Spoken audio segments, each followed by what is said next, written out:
हाँ जी, तो कल हमने डिस्कशन किया था कि जो रेक्टिफायर है यानी कि जो दस्तकारी है उसमें कौन कौन सी तरह के दस्तकारी होते हैं, उनके क्या फार्मूले होते हैं, एफिशिएंसी के क्या फार्मूले होते हैं, कैसे वो काम करते हैं। तो वो सब चीज़ें हमने कल के लेक्चर में पढ़ी थी। तो जिन लोगों ने वो लेक्चर नहीं देखा है उसका लिंक मैंने डिस्क्रिप्शन में डाल दिया है, उस लिंक को फॉलो करके वो लेक्चर देख सकते हैं। तो आज के लेक्चर में हम क्या करेंगे, हम करेंगे जो कल हमने थ्योरी पढ़ी थी उससे रिलेटेड कुछ ऑब्जेक्टिव क्वेश्चन, किस तरह के जो क्वेश्चन है आपको पूछे जा सकते हैं एग्ज़ाम के अंदर। तो डायोड के केस में जब हमने क्वेश्चन देखे तो जो क्वेश्चनों की संख्या थी अच्छी खासी थी, है ना, मतलब बहुत सारे क्वेश्चन्स वहाँ से निकल रहे थे। यहाँ से जो रेक्टिफायर है या दस्तकारी कह लो, यहाँ से जो क्वेश्चन है वो इतने ज़्यादा नहीं निकलते हैं। तो जो हमने कल थ्योरी वाले लेक्चर में जो पढ़े थे सीधे सीधे फार्मूले, उन्हीं से रिलेटेड कुछ क्वेश्चंस हैं, 6-7 क्वेश्चन है, ज़्यादा नहीं है। तो वो क्वेश्चन कुछ हम कर लेते हैं और ये क्वेश्चन ही कर जाना जब भी एग्ज़ाम देने जाओ तो आपके लिए बेनिफिशियल रहेंगे। तो सबसे पहले क्वेश्चन की अगर मैं बात करूं तो यहाँ पर दिया है रिपल फैक्टर। रिपल फैक्टर को हमने हिंदी में बोला था क्या, उर्मी का गुणांक, है ना। हिंदी में इसका क्या नाम था, उर्मी का गुणांक। तो ripple factor of half wave rectifier, तो एक अर्ध तरंग दस्तकारी का उर्मी का गुणांक कितना होता है, हाफ वेव रेक्टिफायर का रिपल फैक्टर कितना होता है। तो रिपल फैक्टर हमने पढ़ा था, तो रिपल फैक्टर की वैल्यू हाफ वेव रेक्टिफायर के लिए आई थी 1.21 और जो फुल वेव रेक्टिफायर है उसके लिए आई थी 0.48। तो यहाँ पर तो इसका आंसर आ जाएगा कितना, 1.21, है ना। हाफ वेव रेक्टिफायर के लिए, हाफ वेव रेक्टिफायर के लिए इसकी जो वैल्यू होती थी वो कितनी होती थी, वो होती थी 1.21। और इसी तरह से जब हमने फुल वेव रेक्टिफायर पढ़ा था तो उसके लिए इसकी वैल्यू कितनी आई थी, उसके लिए वैल्यू आई थी इसकी कितनी आई थी, उसके लिए आई थी 0.48। एक चीज़ और, यहाँ पर आपसे कई बार डायरेक्ट फार्मूला भी पूछ लिया जाए कि रिपल फैक्टर का फार्मूला बताओ, तो पहले तो इसकी वैल्यू लिख लो, कितनी आएगी, 1.21।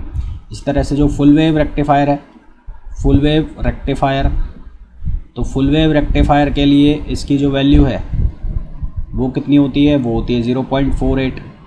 फार्मूला क्या होता है रिपल फैक्टर का, रिपल फैक्टर का जो फार्मूला होता है, रिपल फैक्टर मतलब उर्मी का गुणांक, इसका फार्मूला कितना होता है, ये होता है IRMS upon IDC square minus 1। यदि हम हाफ वेव रेक्टिफायर की बात करें, ये हालांकि ये सब चीज़ें हमने कल के लेक्चर में पढ़ ली है, फिर भी मैं एक बार रिपीट कर देता हूँ।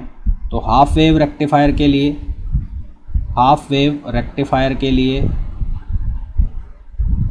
IRMS जो है उसकी वैल्यू कितनी होती है, वो होता है IM अपॉन 2, जहाँ M का मतलब होता है मैक्सिमम या पीक, और I जो DC होती है एवरेज, ये कितना होता है IM अपॉन पाई। इसी तरह से जो फुल वेव रेक्टिफायर होता है, फुल वेव रेक्टिफायर, उसके लिए जो IRMS है उसकी वैल्यू कितनी होती है, वो होती है IM अपॉन √2, और IDC जो है उसकी वैल्यू कितनी होती है, 2IM अपॉन पाई। ठीक है, तो इस क्वेश्चन का तो आंसर कितना आ जाएगा, 1.21। इसकी जगह अगर क्वेश्चन होता फुल वेव रेक्टिफायर तो वहाँ आंसर कितना लिखता, 0.48। फिर आपसे ये भी पूछ लेते हैं कि हाफ वेव रेक्टिफायर के लिए उसके वर्ग माध्यम मूल करंट का मान बताओ, तो वो हो जाएगा IM अपॉन 2। अगर करंट का ना पूछे तो वोल्टेज का मान पूछ लेंगे, VRMS, तो VRMS हो जाएगा VM अपॉन 2। इसी तरह से IDC पूछा है, ये हो गया IM अपॉन पाई, है ना। इसी तरह से फुल वेव रेक्टिफायर में भी सेम क्वेश्चन पूछा जा सकता है। नेक्स्ट क्वेश्चन पर चलते हैं, the maximum efficiency of half wave rectifier. तो यहाँ पर एफिशिएंसी पूछी है, तो एफिशिएंसी जो थी हाफ वेव रेक्टिफायर की उसका फार्मूला कितना था, 0.4061 प्लस RF अपॉन RL, ये फार्मूला था। फिर हमने बात की थी कि यदि RF RL की तुलना में बहुत कम है तो उसको हम क्या मान लेते थे, नगण्य मान लेते थे, नगण्य मान लेते थे यानी कि इसको 0 मान लेते। तो यहाँ से इसकी मैक्सिमम एफिशिएंसी आ जाती थी, कितनी आ जाती थी, 40.6%। ठीक है, कितनी आ जाती थी, 40.6%। कितनी एफिशिएंसी आ जाती थी, 40.6%। इसी तरह से आपसे ये पूछा जा सकता है कि फुल वेव रेक्टिफायर की एफिशिएंसी बताओ, तो फुल वेव के केस में जो एफिशिएंसी का फार्मूला था वो कितना था, 0.812 upon 1 plus RF upon RL। और यहाँ पर भी जो मैक्सिमम निकलती थी फुल वेव के केस में वो कितनी निकलती थी, वो निकलती थी 81.2। कितनी निकलती थी, 81.2%। ठीक है, नेक्स्ट क्वेश्चन पर चलते हैं। इस क्वेश्चन में पूछा है the most widely used rectifier, सबसे ज़्यादा यूज़ में ली जाने वाला रेक्टिफायर कौन सा होता है, भाई हाफ वेव रेक्टिफायर है, जो हाफ वेव रेक्टिफायर तो स्विच की तरह काम करता है, उसमें नेगेटिव हाफ में हमें वोल्टेज कुछ आउटपुट मिलता नहीं, जबकि पॉजिटिव हाफ में सिर्फ हमें आउटपुट मिलता है। फुल वेव रेक्टिफायर के केस में दोनों ही हाफ में, चाहे वो पॉजिटिव हाफ हो चाहे वो नेगेटिव हाफ हो, दोनों में ही हमें आउटपुट मिलता है। अब फुल वेव रेक्टिफायर दो तरह के होते हैं, एक सेंट्रल टेप और एक ब्रिज वेव। तो इन दोनों में से सबसे ज़्यादा जो यूज़ किया जाता है वो कौन सा किया जाता है? Bridge full wave rectifier. तो सबसे ज़्यादा जो रेक्टिफायर यूज़ किए जाते हैं वो कौन से किए जाते हैं? Bridge full wave rectifier. Next question पर चलते हैं। इस क्वेश्चन में हमें पूछा है, if the AC input to a half wave rectifier has an RMS value. AC input जो है हाफ वेव रेक्टिफायर का वो है, RMS वैल्यू है उसकी कितनी है? VRMS हमें दे रखा है और VRMS की वैल्यू कितनी है? 400/√2। तो डायोड PIV बताना है, PIV।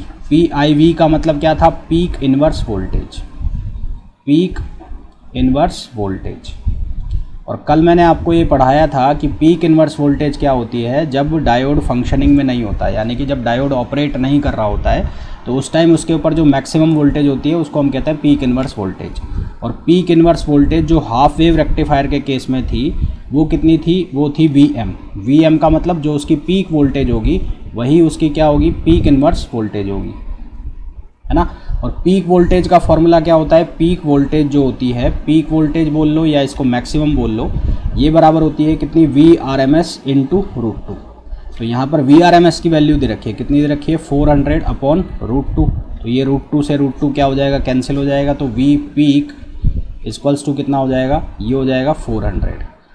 और V पीक ही क्या होता है? V पीक ही होती है PIV, यानी कि peak inverse voltage. Peak inverse voltage क्या होता है?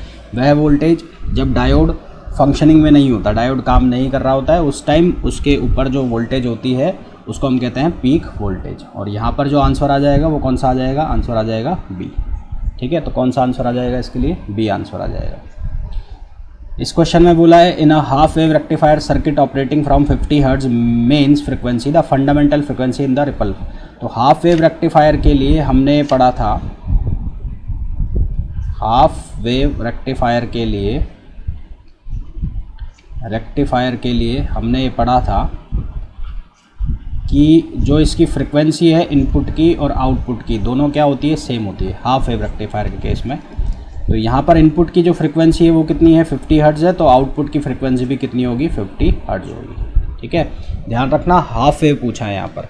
फुल वेव पूछते तो यहाँ पर फ्रिक्वेंसी चेंज होती है। फुल वेव के केस में फ्रिक्वेंसी कितनी हो जाती है? 2 टाइम्स हो जाती है। नेक्स्ट क्वेश्चन पर चलते हैं। इस क्वेश्चन में हमें बोला है forward resistance of a diode. Forward resistance का मतलब RF की वैल्यू दी है और वो वैल्यू कितनी है? 40 ओम है, 40 ओम। लोड रेजिस्टेंस RL की जो वैल्यू है वो कितनी दी है? 225 ओम दी है।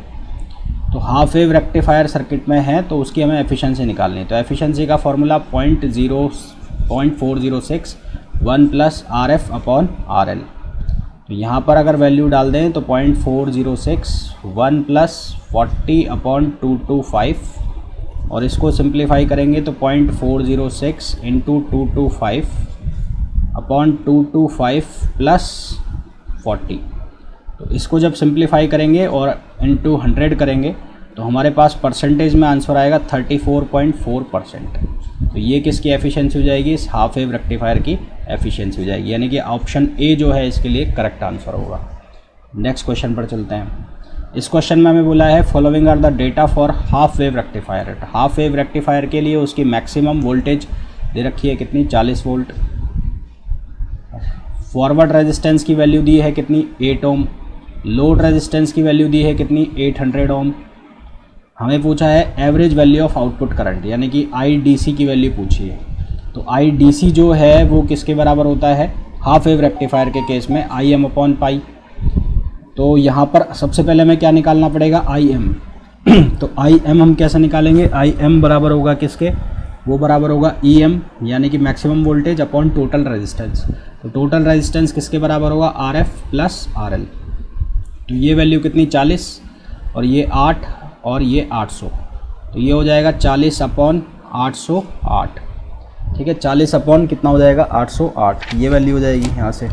तो ये 40/808 रखेंगे तो यहाँ से हम किसकी वैल्यू निकाल लेंगे? यहाँ से हम निकाल लेंगे वैल्यू IM की, और IM की वैल्यू जो निकल के आएगी 49.5 मिली एम्पियर में आएगी। 49.5 मिली एम्पियर में।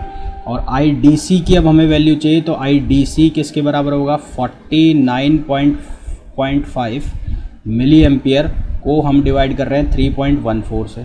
तो 3.14 से डिवाइड करोगे तो IDC मतलब आई एवरेज जो है उसकी वैल्यू कितनी आ गई, उसकी वैल्यू आ जाएगी 15.76। ये वैल्यू आ जाएगी 15.76 मिली एम्पियर। ठीक है, क्या वैल्यू आ जाएगी, 15.76 मिली एम्पियर। तो कुछ इस तरह के क्वेश्चन बनते हैं रेक्टिफायर से, और आपने देखा कुछ ऐसे कोई ज़्यादा कोई ख़ास क्वेश्चन नहीं थे। यदि आप लोगों को फार्मूला अच्छे से याद है तो ये क्वेश्चंस बहुत आसानी से किए जा सकते हैं। तो इसके बाद हम बात करेंगे किसकी, ट्रांजिस्टर की, कि ट्रांजिस्टर क्या होते हैं, ट्रांजिस्टर से किस तरह के क्वेश्चंस बनते हैं और उन्हें कैसे सॉल्व किया जाता है। तो सेमीकंडक्टर इलेक्ट्रॉनिक्स वाला जो हमारा पार्ट चल रहा है उसमें अभी तक हम क्या क्या कर चुके हैं, सेमीकंडक्टर का जो बेसिक्स है वो हम कर चुके हैं। उसके बाद हम सेमीकंडक्टर डायोड कर चुके हैं।